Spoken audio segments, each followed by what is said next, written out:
Top 5 ways to bring in your soulmate for both the divine masculine and the divine feminine. Let's go. The very last step in calling in your soulmate is being radically true and authentic to yourself. How can you be radically true and authentic to yourself as a woman? First of all, you have to know what you need. You have to know yourself so much that you get really clear on what it is that you need and you do not settle for less. So for me, I was in a narcissistic relationship before I met him, and he offered me not consistent communication, a lot of hot and cold, confusing behavior. He was very nonchalant, wouldn't give me communication as far as like diving deep into things or talking about feelings. He would gaslight me when I would try to bring up my feelings. So I got really clear on me, Stephanie. I am an anxiously attached person and I'm communicative. I need somebody that will show up for me, that is not scared of emotions, that will talk and verbalize, that will talk all day, that wants to talk to me.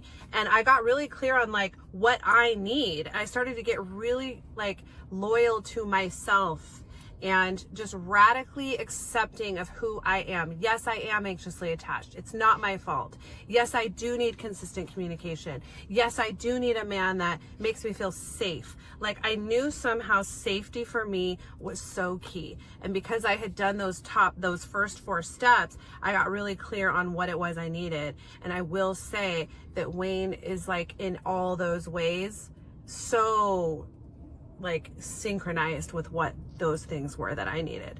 Like shows up, gives me safety in all ways. I'm never questioning where I stand. I'm never wondering. There's no confusion. It's just so clear.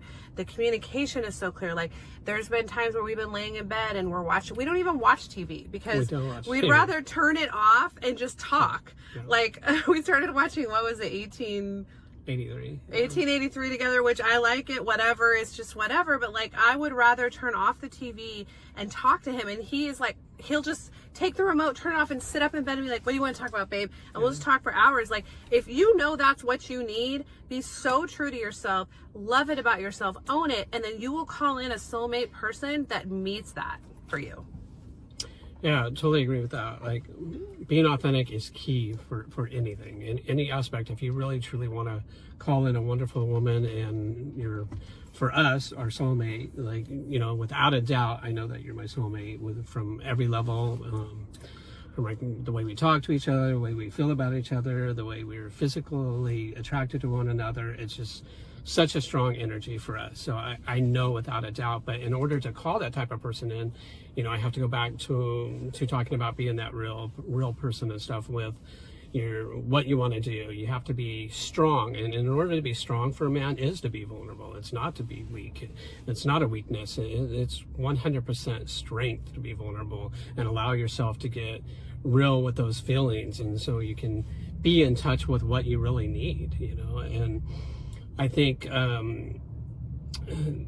in order to be authentic, you have to, as a guy, get out of society's and, you know, in a male standard of thinking that you have to be something that you're not.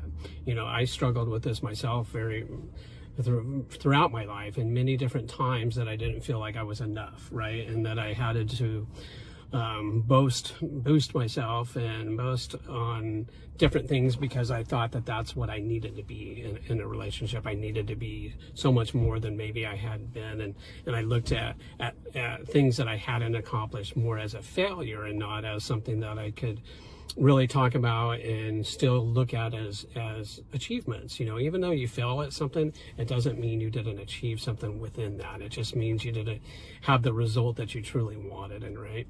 But I also learned that it's so important to be okay with that and to just be you and be authentic within that, so that you can call in that person and lead in that relationship with integrity, with trust, and in order to have all that for your woman, then she's going to feel that safety. And the one key component that I need in a relationship, and which Stephanie is so great at giving me, is I need to feel loved. I need to feel appreciated in the things I do, because that's just a person I am. And it's not that I'm needy in that way. It's just how I feel that love and from her.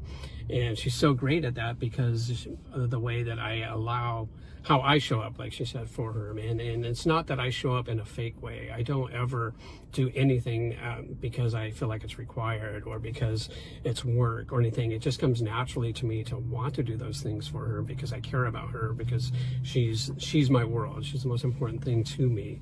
And so, but I'm not doing it as an image. I'm doing it because I'm authentic within that. And that's how you portray yourself as a true masculine man, is that you lead that relationship and you provide that safety through the little things that you do on a day-to-day basis, which allows her to feel that from you. It allows her to feel protected. It allows her to feel safe, because you're already in your true form, in true masculine form, because of the work that you've done. Yes, so being authentic as a man actually puts you in your divine masculine. Men also think that being vulnerable is weak, but to a woman, again, it is the flex. It is the currency. To be vulnerable with your woman is strength. She looks at you with such strength, and it gives her safety. That is what makes a woman feel safe, among many other things that you do. Tons of things you do to make me feel safe. But baseline, it is being authentic and real and showing emotion and just showing up as yourself. That is the flex for a woman. And I would add to a little bit too in relationship to how men tend to feel this need to be more than they are, which comes with stress, right? And that comes with anxiety as a man and pressure and all that. But I can tell you, being in my authentic self with you and giving you nothing but me gives me this calming and this peace and this way of not being stressful in a way that I've never truly felt in a relationship, just based on the two of us bringing that authenticness to this relationship. And there's nothing that I feel like I can't share with you. There's nothing that I feel that you would be disappointed in me because of how you care for me and how you are there and how you show up for me emotionally, which allows me to show up in all my ways for you. So I think it's key. It's being authentic is the key to a divine union. It is the key to being in your divine masculine, showing up as a protector, provider, and being in your divine feminine, showing up as just basically yourself in your divine femininity and giving him that love that he's talking about. It's that love, that unconditional, supportive, feminine love that drives a man to be that provider, protector. It's like the most beautiful thing ever. So definitely worth working towards, and with these 5 steps, you're well on your way. I didn't know that I'd find my purpose.